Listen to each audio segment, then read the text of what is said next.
Ancient teachings speak of 7 energy centers in the body called chakras. Parallels occur between the concepts of chakras, or energy centers in the body, and our glands. It appears they are 2 ways of describing the same thing, through spirituality and through science. Ancient Egyptians had a holistic understanding of the significance of the glands and their central role in reproduction and in consciousness. If we can decode the symbols, we see that the sacredness of procreation is readily visible in ancient Egyptian art. When you see a boy or a man, you see a kind of a bottle on his head. That is not a bottle or not a white crown symbolizing Upper Egypt, as my colleagues and the scholars say. No, this is a gland in the human body known as the thymus, located behind the lungs. The thymus is most active when a baby is in utero. It continues to be active until puberty. Then it begins to shrink and is atrophied when we stop being fertile. It was a critical activator of consciousness. The red crown is another. It's the womb, the placenta,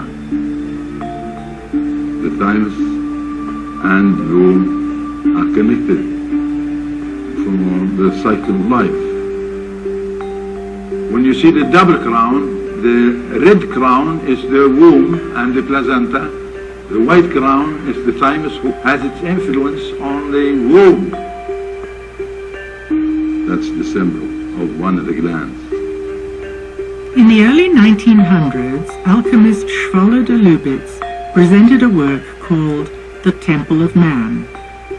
It demonstrated that the architects of the Luxor temple used sacred geometry, which reflected the exact proportions of the human body. As in all Egyptian temples, the most sacred space was located at the back of the temple, the Holy of Holies, which corresponded to the pineal gland.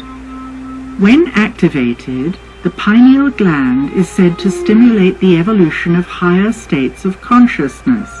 If the temples were metaphors of the human body, the pineal gland corresponded with the Holy of Holies.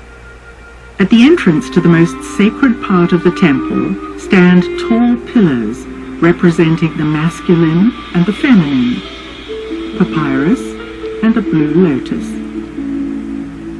The papyrus and the lotus reflect the balance between the feminine and the masculine principles and are shown together throughout ancient Egyptian art.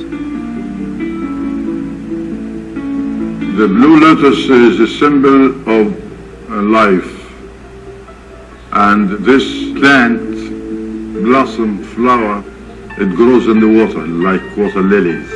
It's where the ancient Commissions believe that life starts in water and in that lotus form.